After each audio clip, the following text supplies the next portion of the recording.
চাঁপাইনবাবগঞ্জে Arafat Rahman cocoa স্মৃতি আন্তঃজেলা football টুর্নামেন্টের শুভ উদ্বোধন।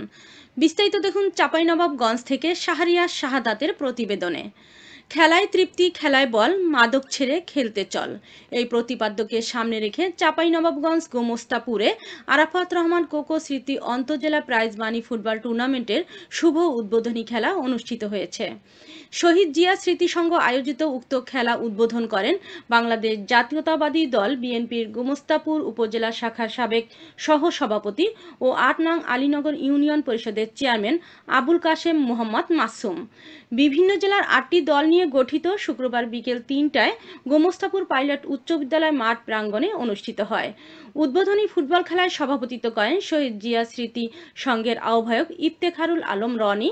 আরও উপস্থিত ছিলেন উপজেলা বিএনপির সাবেক সাংগঠনিক সম্পাদক ও ২ নং বাঙ্গাবাড়ি ইউনিয়ন পরিষদের চেয়ারম্যান শহীদুল ইসলাম, গোমস্তাপুর উপজেলা বিএনপির ছাত্রদলের সাবেক সাধারণ সম্পাদক মতিউর রহমান মতি, উপজেলা সাবেক সাংগঠনিক সম্পাদক ও সাবেক ইউপি সদস্য নিজাম উদ্দিন, উপজেলা সাবেক ২ নং যুগ্ম আহ্বায়ক কাহাফিল হক পনি সহ অন্যান্যরা।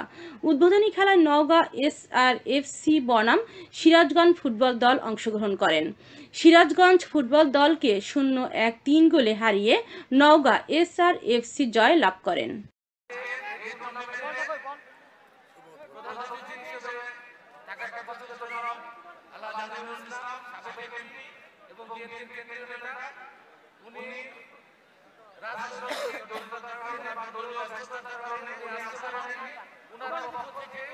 আমি এই টুর্নামেন্টের শুভ উদ্বোধন